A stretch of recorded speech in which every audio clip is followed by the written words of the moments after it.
El robo de celulares es un tema también estructural Ok. y se necesitan medidas estructurales. Sí hay que combatir la pobreza, sí hay que garantizar el apoyo a la primera infancia, la educación, la oportunidad del empleo, pero señalar de que porque una persona esté en la pobreza, simplemente entonces puede estar en las calles robando o que lo haga, a mí me parece que es un insulto a los colombianos y me parece que es minimizar el problema que tenemos. Ay, Gustavo Petro. Federico, usted no sabe qué es tener hambre.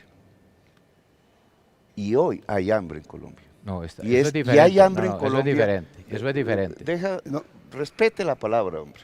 O no se Porque si ofusque, hay que construir democracia, hay que respetar la palabra y el o no se ofusque. contradictor y la argumentación. Porque si no pasas a eso de silencien, callen, No, no. terminas usando el Estado para silenciar. Entonces, mira, en Colombia ha estallado el hambre. Son estadísticas de la DANE, no son mías. El crecimiento del hambre es inusual, es terrible en la sociedad colombiana. Y el hambre no lleva a todo el mundo a delinquir, no, pero sí lleva a algunos a hacerlo.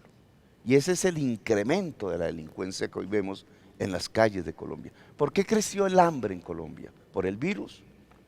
No, porque el virus también atacó en todo el mundo y en todo el mundo no creció el hambre.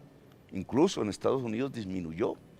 Creció en Colombia por una política absolutamente incapaz, que no fue capaz ni de salvar 600.000 empresarios para que no salieran millones de trabajadores a la calle y no fue capaz de llevarle el mercado a los hogares pobres de Colombia. Por eso creció el hambre y por eso tenemos este estallido de seguridad y por eso disminuir el hambre es uno de los instrumentos que nos pueden permitir disminuir la inseguridad en Colombia, que es una prioridad de mi gobierno. De mi primer día de gobierno es una política contra el hambre en el país. Y entonces eso sirve de respuesta. Ahora usted habla de corrupción y nos propone el tema para debatir. Y quiero empezarlo. El primer hecho enorme de corrupción en Colombia, que vale más o menos, le roban a Colombia 50 billones de pesos al año, es un grupo de personas muy poderosas que no pagan impuestos y que el Congreso de Colombia, la ley y los gobiernos han querido privilegiar.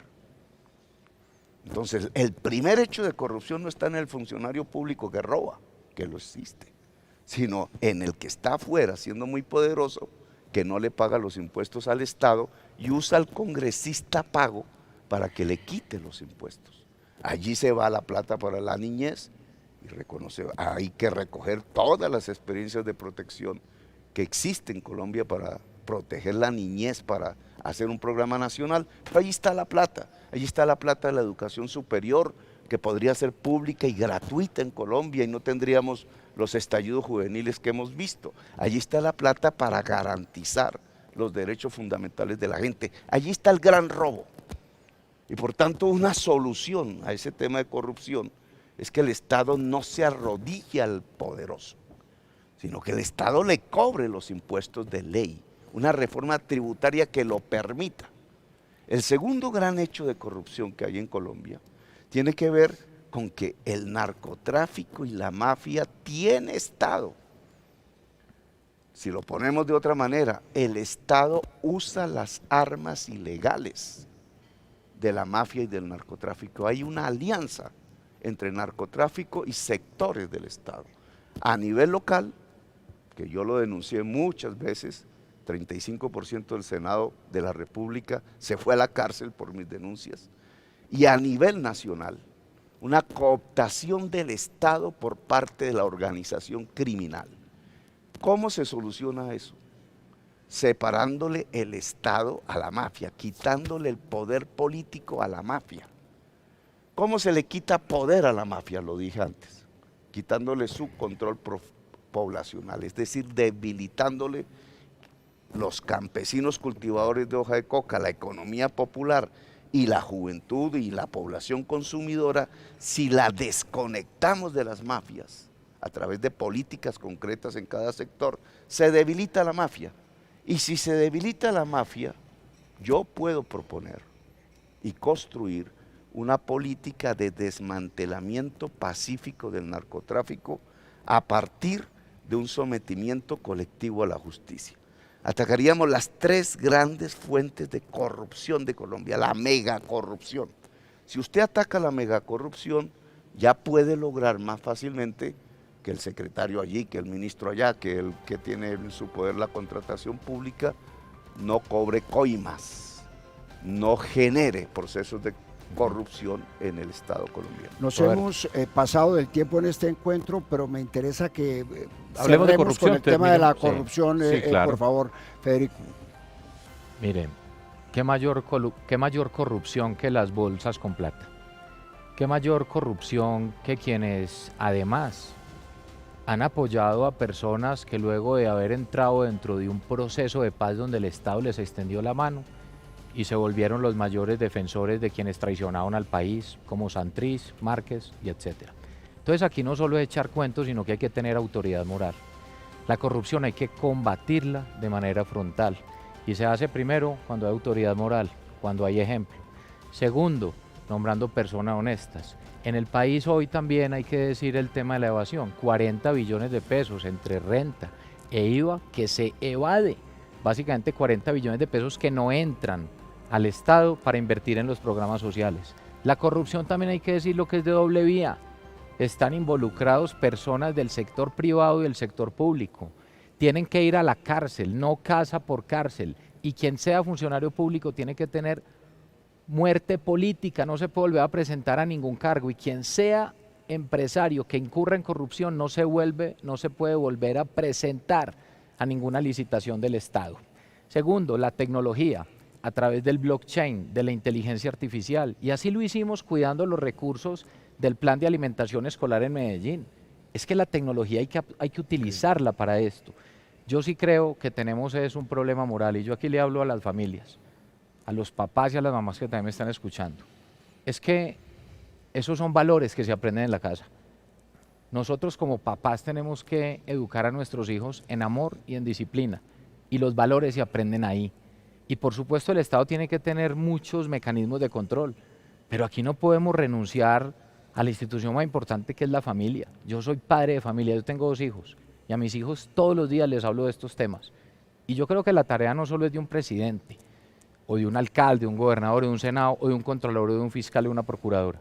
La tarea es de todos los colombianos. La corrupción la vamos a erradicar cuando lo tengamos como un elemento de vida claro de que tenemos que ser transparentes en el actuar y que hay que dar ejemplo. Yo goberné ya una ciudad que administraba más de 5 o 6 billones de pesos al año y no tenemos un solo acto de corrupción y yo por eso puedo mirar a la gente a los ojos. Aquí tiene que existir autoridad moral y el país sí tiene un problema hoy frente a la moral. Los escándalos de corrupción que uno ve todos los días son escandalosos y duelen y desangran al país. Son muchos temas, pero digo que esto tiene que ser entre todos.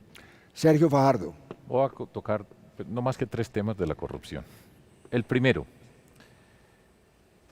en nuestro país, las personas asalariadas, esas personas que nos están escuchando, que tienen un sueldo, les llega el sueldo y ya le quitaron todo lo que le tenía que quitar al Estado y ese es su sueldo.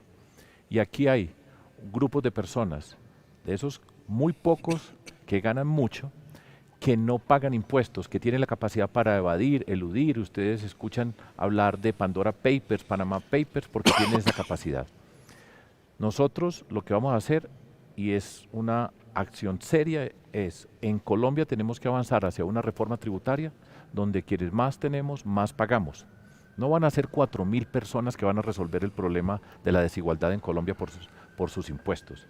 Va a ser una cantidad de personas que tienen unos recursos que se tienen que comprometer y que vamos a trabajar directamente para grabar los dividendos, para grabar y poner un impuesto razonable sobre las rentas, para tener un impuesto al patrimonio en primera instancia temporal, para poder dar la alimentación, para poder hacer el programa de educación infantil de primera infancia, para poder atender a los adultos mayores. En Colombia 1 de cada 5 personas se jubila y nosotros vamos a presentar un programa donde es un subsidio de 500.000 pesos para personas de mayores de 65 años que no se pudieron pensionar y para todo este proyecto de lo que les acabo de escribir sobre la universidad, el proyecto digital para transformar a Colombia. Y le toca a las personas que hemos tenido los mayores privilegios de Colombia aportar y jugarle limpio a nuestro país. Ese es un primer punto.